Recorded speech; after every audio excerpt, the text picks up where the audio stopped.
माझा आनंद आनंद आनंद हरपला.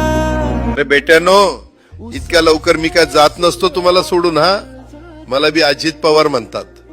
पण गऱ्यांनो, नियतीचा खेळ बघा. खरंच आज माझा हा प्रवास इथंच थांबतोय.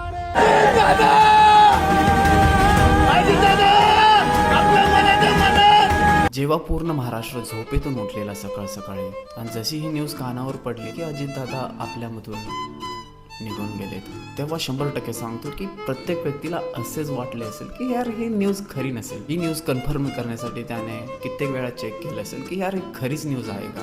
माझ्यासोबत पण पहिल्यांदा असंच झालं. जेव्हा मी झोपेतून उठलो सकाळी, सहज व्हॉट्सअप उघडले आणि स्टेटसवर एकाच व्यक्तीचा वरून पाहिले तेव्हा एकच फोटो दिसत होता. व्हॉट्सअप ओपन करून बघितलं तर समजलं की यार अजितदादांना भावपूर्ण श्रद्धांजली. एवढ्या लोकांचे स्टेटस बघितले तरी पण सुरुवातीला काही विश्वास बसला नाही. नंतर जेव्हा इंस्टाग्राम उघडलं तर तेव्हा मला कळलं की यार खरंच असं घडलंय. जेव्हा न्यूज बघितल्या, न्यूज चॅनलच्या न्यूज बघितल्या, असं कुणालाच वाटलं नसेल की अजितदादा एवढ्या लवकर सोडून जातील. कुणाला तर वाटलं असेल का की एवढ्या लवकर हा माणूस आपल्याला सोडून जाणार आहे. एवढा दिलदार माणूस, एवढा मनसोक्त जगणारा माणूस, जे असेल ते एकदम खुलून बोलत होते. होय तर होय, नाही तर नाही. आणि आपल्या जीवनातील राजकारणात त्यांनी सगळ्यांना सोबत घेऊन पुढे जायचा एक प्रकारे ध्यास केला होता. त्यांनी कधी जातीपातीचं राजकारण पण नाही केलं, कधी बघितलंच नाही. कधी व्हिडिओ बघितला आहे का त्यांचा की कधी ते कोणत्या जातीला वाईट बोलताना दिसलेत का. आज त्यांच्या या शेवटच्या क्षणी प्रत्येक जाती धर्माचे आणि पूर्ण महाराष्ट्र त्यांच्या सोबत उभा आहे. सगळ्या महाराष्ट्राच्या मनाला एक प्रकारे तडा गेला. आता हे प्रत्यक्षात तर कुणाला माहिती, ही खरी घटनाच घडली, दुर्घटनाच घडली का याच्या मागे कोणती दुसरीच गोष्ट आहे. पण अजितदादा एवढ्या लवकर सोडून जायला नाही पाहिजे होते आणि सामान्य माणसांना समजून घेत होते अजितदादा. त्यांच्या सभांमध्ये बी काही सारे व्हिडिओ आपण बघितले असतील की ते सभांमधून पण जर कोणी सामान्य व्यक्ती अगर उठून बोलला तर त्याचं ते ऐकून घेत होते.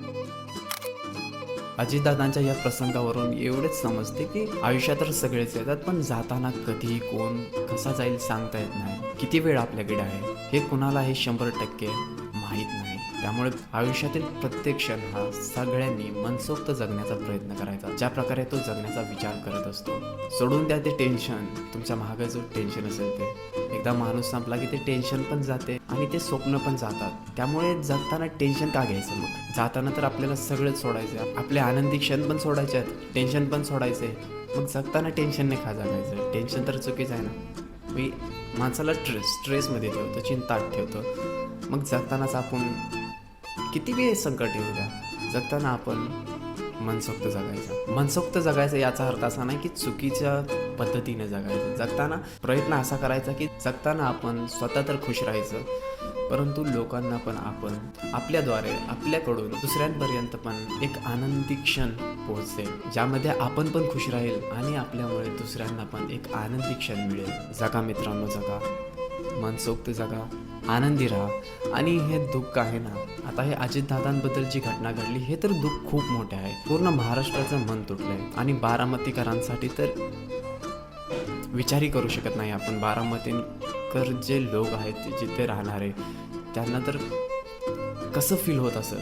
एक घरातील व्यक्ती गेल्यावर त्यांना तर वाटत असेल. विचार करा, अगर आपण महाराष्ट्रातून एवढ्या दुरून राहतो आपण आणि तरी पण आपल्याला एवढं वाईट वाटतं, तर तिथल्या त्या लोकांना, ज्या त्या स्थानिक पातळीवर लोक आहेत, त्यांना कसं वाटत असेल. एकच लास्ट मेसेज देऊ इच्छितो की यार जगा, आजपासून जगायला सुरुवात करा. दादांच्या या प्रसंगावरून मीही ठरवलं की यार मनसोक्त जगायचं. लोक काय म्हणतील याचा विचार करायचा नाही.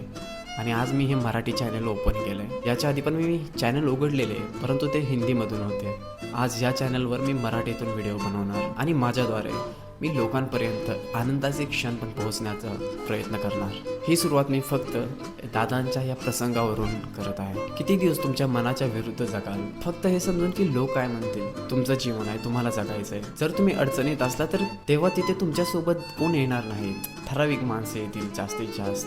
परंतु तुम्ही स्वतः तुमच्या मनाप्रमाणे जगाल ना, तर जेव्हा तुमचा आयुष्याचा एंड जरी आला तर तुम्हाला तिथं रिग्रेट फील होणार नाही, तुम्हाला पश्चाताप होणार नाही की तुम्ही हे प्रयत्न केला नाही.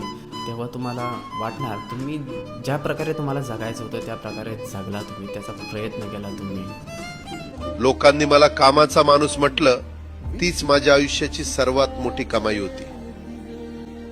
आज निरोप घेताना मन खूप जड आहे, पण एक समाधान आहे की शेवटच्या श्वासापर्यंत मी तुमच्यासाठीच धावत होतो. मी तुम्हाला शब्द दिला होता, जोपर्यंत माझे हातपाय चालतात तोपर्यंत तुमचं भलं करण्यासाठी मी झटत राहीन.